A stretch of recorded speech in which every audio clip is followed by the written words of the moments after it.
भीड़ भाड़ भरे माहौल में सीढ़ियों के किनारे राहुल अपना सिर नीचे किए हुए बड़ा उदास होकर अपने एक मित्र का इंतजार कर रहा था।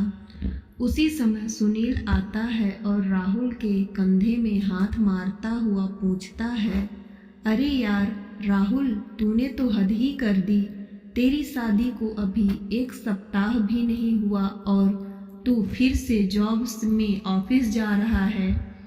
यार, पत्नी के साथ छुट्टियां मना, कहीं घूमने जा, भाभी को भी दिल्ली या देहरादून दिखा, घूम फिर मौज कर। सुनील बोले जा रहा था, लेकिन राहुल था कि अपना सिर उठा ही नहीं रहा था। यह देखकर सुनील ने गंभीर होकर पूछा, यार सब कुछ ठीक तो है ना? तू ऐसा उदास क्यों दिख रहा है? राहुल तब भी चुपचाप था। यह देखकर सुनील ने कहा, तबीयत तो ठीक है ना? और भाभी, यार तू बोलता क्यों नहीं? घर में सब ठीक तो है ना? राहुल ने गहरी सांसें लेकर धीरे से बुदबुदाते हुए बोला, यार बहुत बड़ी गलती हो गई। अनीता मेरे जैसे नहीं है, वो मॉडर्न नहीं है, गांव की है, अच्छी अंग्रेजी नहीं जानती, उसका रहन सहन, उसका स्वभाव, यार हमेशा बाइबिल पढ़ना, हमेशा प्रार्थना और प्रभु प्रभु कहना, यार ये भी कोई जिंदगी है? 3 दिन में ही परेशान हो गया हूँ, गले की हड्डी हो गई है वो मेरे लिए। मेरी तो जैसे जिंदगी ही बर्बाद हो गई है। सुनील ने कहा, अरे तू भी तो क्रिश्चियन है ना? हाँ हूँ तो सही, लेकिन हम लोग बड़े दिन में और ईस्टर आदि में ही चर्च जाते हैं। यार हर समय बाइबिल की बातें और यह सब कुछ दिखावा मुझे बिल्कुल अच्छा नहीं लगता है जैसे मैं अपने घर में नहीं किसी चर्च में रह रहा हूँ। सुनील ने दिलासा दिलाते हुए कहा, सब कुछ ठीक हो जाएगा यार, कुछ समय दे। भाभी को नई है, दिल्ली में सब कुछ सीख जाएगी। राहुल ने बात काटते हुए कहा, चल ऑफिस, देर हो रही है। आज राहुल और अनीता को 3 माह हो चुके हैं, लेकिन राहुल अलग कमरे में सोता है और किसी भी तरह अनीता के सामने नहीं आना चाहता। घर से बाहर जाते समय माँ से चिल्लाकर कहता है, माँ मुझे देर हो जाएगी वापस आने में, आप लोग खाना खाकर सो जाना, मुझे एक ज़रूरी मीटिंग है। ये तो उसका रोज का बहाना हो गया था। अनीता जब भी पानी या चाय देती तो राहुल उसे ऐसे सलीके से गिलास या कप को पकड़ता कि कहीं उंगलियां स्पर्श न हो जाएं। अनीता सभी को खुश रखे माँ का ध्यान रखती, सुबह से शाम तक घर को सजाने संवारने में लगी रहती, यूट्यूब से देख कर बढ़िया से बढ़िया खाना बनाने की कोशिश करती। आज शाम राहुल गाजर का हलवा खाते हुए जोर जोर से अपने ऑफिस के किसी व्यक्ति से बातें कर रहा था। माँ ने ऊंची आवाज में कहा, अरे घर में तो कम से कम शांति से खाया कर, ऑफिस को घर में मत लाया कर, गाजर का हलवा ठंडा हो जाएगा। राहुल ने कहा, माँ बहुत बढ़िया हलवा बनाया है आपने।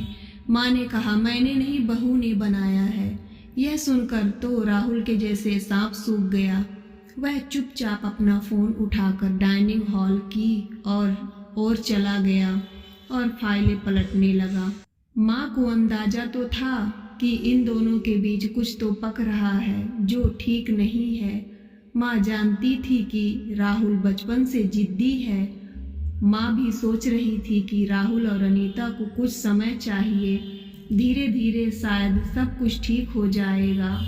वो अनीता से बहुत प्यार करती थी। कई बार कई मामलों में समझाने के लिए शब्द कम पड़ जाते हैं, क्योंकि इतने दिनों में अनीता ने अपनी सासू माँ को अपनी सगी माँ से बढ़कर प्यार किया था, क्योंकि अनीता ने अपनी माँ को बचपन में खो दिया था। पिता ने ही माँ और बाप दोनों का प्यार दिया था और उसे शादी के समय बोले गए पिता के वो शब्द भी अच्छे से याद थे जो उन्होंने आंसू बहाते हुए विदाई के समय कहे थे, बिटिया अब से ससुराल ही तेरा घर है और सास ससुर ही तेरे माता पिता।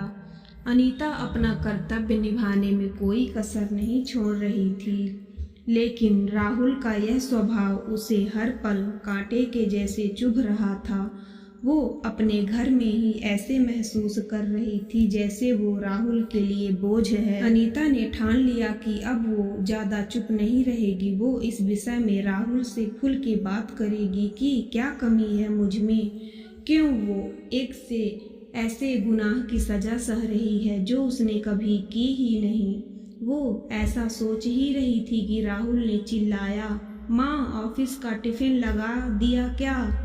अनीता ने टिफ़िन उठाकर राहुल की ओर बढ़ाते हुए दिया, लेकिन जैसे ही राहुल ने टिफ़िन का हैंडल पकड़ा, अनीता ने उसका दूसरा हिस्सा नहीं छोड़ा और बोली, मैं आपसे कुछ बात करना चाहती हूँ। और भरे हुए गले से आंसू बहाते हुए बोली, यदि मैं तुम्हें पसंद नहीं हूँ तो मुझे मेरे पापा के घर छोड़ आओ। ओके, देखता हूँ। अनीता की ये बातें जैसे राहुल के कानों में जोर जोर से गूंज रही थी। पूरा दिन उसका काम करने में मन नहीं लगा। वो सोच रहा था, क्या हो रहा है मेरे जीवन में, किसकी गलती है, क्यों यह सब कुछ हो रहा है। अनीता सुंदर है, पढ़ी लिखी है, लेकिन आखिर क्यों? कुछ दिनों में तलाक आदि के पेपर तैयार करवा लूँगा, वो भी किसी और से शादी कर सकती है और मैं भी आज़ाद। वो इस उधेड़-बुन में पूरा दिन कुछ काम न कर सका और टिफ़िन भी खाना भूल गया। वो जैसे ही घर पहुंचा तो क्या देखा, माँ बिस्तर में पड़ी हुई हैं। उसे बहुत तेज बुखार है। अनीता ने कहा, सुनिए माँ को जल्दी किसी अच्छे डॉक्टर के पास ले चलिए। मैं सुबह से कह रही हूँ, चलो किसी ऑटो में किसी डॉक्टर के पास चलते हैं, तो माँ मना कर रही हैं। माँ कराहते हुए बोली, अरे रहने दे बेटा, थोड़ा बुखार है, दवा खाकर ठीक हो जाऊंगी। राहुल ने माँ के माथे पर हाथ लगाकर देखा तो कहा, अरे माँ, बुखार से आपका शरीर तप रहा है। तुरंत ओला से टैक्सी मंगवाकर वो माँ को लेकर अस्पताल पहुँचा। पूरे रास्ते अनीता माँ को संभालते रही और माँ के लिए लगातार प्रार्थना कर रही थी और दिलासा देती रही, आप ठीक हो जाओगी, आप चिंता मत करो।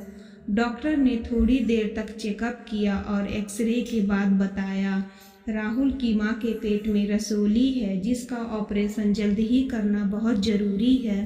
राहुल के पूछने पर डॉक्टर ने बताया 5 लाख की ज़रूरत पड़ेगी और उसके पास केवल 1 दिन है पैसे का इंतजाम करने के लिए। यह सुनकर राहुल के डर के मारे हाथ पैर कांपने लगे। वो सोचने लगा, अभी शादी के समय ही तो कर्ज लिया था, दोस्तों को पार्टी देने में उसकी सारी जमा पूंजी भी चली गई थी। फोन लगाना शुरू किया। सभी दोस्तों ने कुछ न कुछ बहाना बनाकर और कुछ जताकर फोन रख दिया।